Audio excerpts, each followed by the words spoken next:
कर्नाटक के हसन डिस्ट्रिक्ट में एक ऐसा दर्दनाक वाक़या पेश आया जहां पर 20 वर्षीय एक फ्लिपकार्ट के डिलीवरी बॉय का कत्ल कर दिया गया।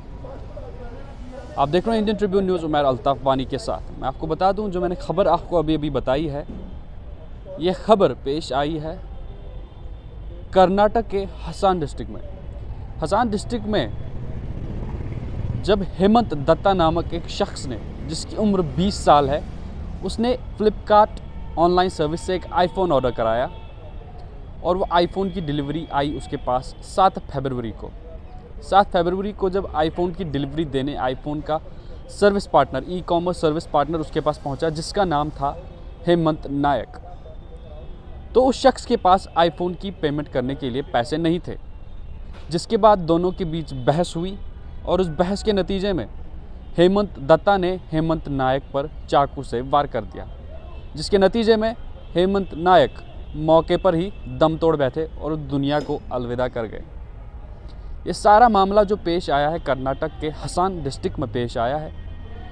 इस पूरे मामले की छानबीन जब पुलिस ने की तो उनका कहना है, पहले तो अक्यूज़ ने आईफ़ोन ऑर्डर किया, उसके बाद जब आईफ़ोन की डिलीवरी उसके पास पहुंची तो उसके पास पेमेंट करने के लिए पैसे नहीं थे।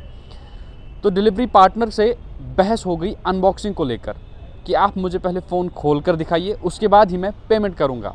लेकिन जैसा कि आप लोग भी जानते हैं कि अनबॉक्सिंग पेमेंट से पहले अलाउड नहीं होती।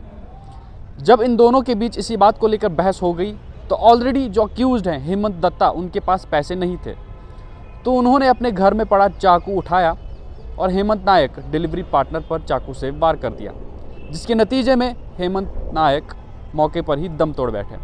और उसके बाद हेमंत दत्ता, जो कि कातिल है, उसने हेमंत नायक की बॉडी को 2 दिन तक अपने बैग में भर के अपने घर में ही छुपा दिया। जब उसे लगा कि अब मैं इसे ज़्यादा देर और नहीं छुपा सकता, तब वो पास के रेलवे स्टेशन के पास पहुंचा और वहां पर उस डेड बॉडी को फेंक दिया। उसके बाद भी जब उसे लगा कि अभी भी ख़तरा है, तब उसने एक खड्डा खोदा, खड्डे में डेड बॉडी को फेंका और उस पर पेट्रोल छिड़क दिया ताकि स्मेल बाहर ना आने पाए। और उसके बाद हेमंत नायक डिलीवरी पार्टनर की डेड बॉडी को वहीं पर दफन कर दिया। लेकिन ये बात ज़्यादा देर तक छुपी नहीं रह सकी। हेमंत नायक के भाई मंजू नायक को जब ये बात पता चली कि उनका भाई कुछ दिनों से लापता है, तो उन्होंने पुलिस कंप्लेंट फाइल कर दी।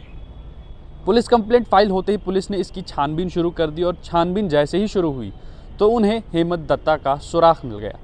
क्योंकि जाहिर सी बात है, आखिरी बार जब डिलीवरी देने के लिए गए थे हेमंत नायक, तो वो हेमंत दत्ता के पास ही गए थे। जब ये बात पुलिस को पता चली तो उन्होंने तुरंत हेमंत दत्ता को अरेस्ट कर लिया और उनसे जब पूछताछ की गई तो ये पूरी वारदात मालूम पड़ी कि आखिरकार हुआ कैसे था।